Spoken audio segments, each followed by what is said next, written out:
Ketua Umum Partai Gerindra Prabowo Subianto disebut sudah mengubah sikapnya. Kini ia menjadi sosok yang lebih terbuka hingga sabar menghadapi kritik.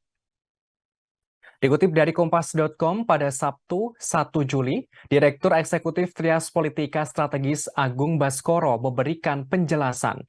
Ia mengaitkan pengalaman Prabowo yang pernah kalah di Pilpres 2009 sebagai cawapres, Pilpres 2014, dan Pilpres 2019. Agung yakin perubahan sikap yang terjadi kepada Prabowo ini bukan kebetulan. Daripada tahun 2019, Prabowo kini jauh lebih terbuka dengan awak media. Ia juga lebih sering berfoto bersama masyarakat. Agung menerangkan perubahan sikap Prabowo ini tampak jelas saat berhadapan dengan generasi muda milenial dan pemilih pemula Gen Z.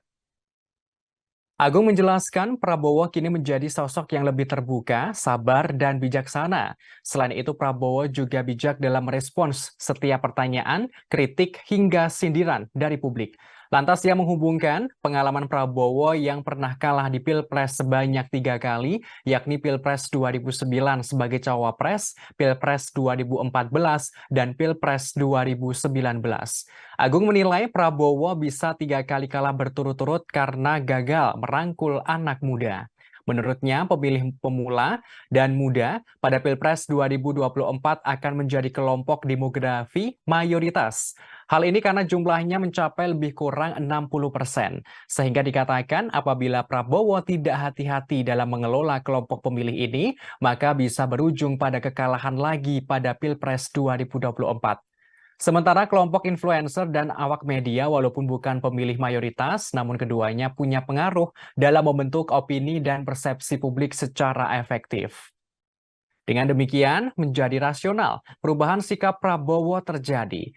Prabowo menyadari bahwa ini akan menjadi kunci kemenangannya dalam Pilpres 2024.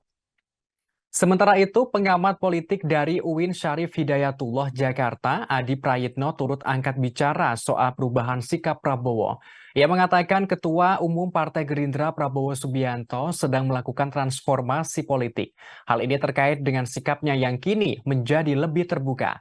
Adi menilai Prabowo ingin mengubah citra politiknya dari yang dikenal karena berlatar belakang militer menjadi politisi sipil.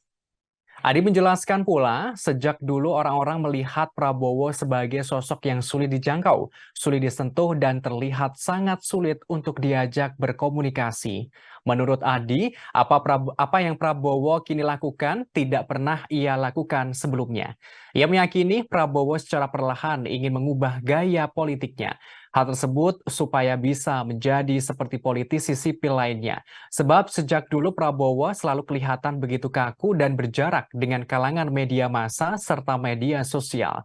Ia menerangkan harus diakui dari strategi politik bagaimana Prabowo semakin mendekatkan diri dengan para pemilihnya, terutama para Gen Z dan pemilih pemula.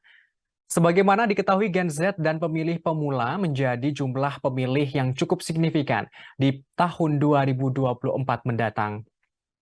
Untuk itu, Adi menganggap wajar apabila Prabowo menjadi relatif lebih sering mengekspos aktivitas politiknya, terutama dalam kegiatan-kegiatan yang berkaitan dengan Kementerian Pertahanan dan kedekatannya dengan Presiden Joko Widodo. Adi menilai upaya-upaya Prabowo ini adalah bentuk bagaimana dirinya sedang mendekati ceruk pemilih kalangan Gen Z dan pemilih pemula. Hal tersebut untuk mendulang suara signifikan di Pilpres 2024 mendatang. Termasuk Prabowo sering aktif di media sosial. Menurut Adi, hal itu menjadi bagian cara yang diikhtiarkan untuk supaya mendapatkan simpati dan dukungan berlimpah. Terima kasih sudah nonton. Jangan lupa like, subscribe, dan share ya.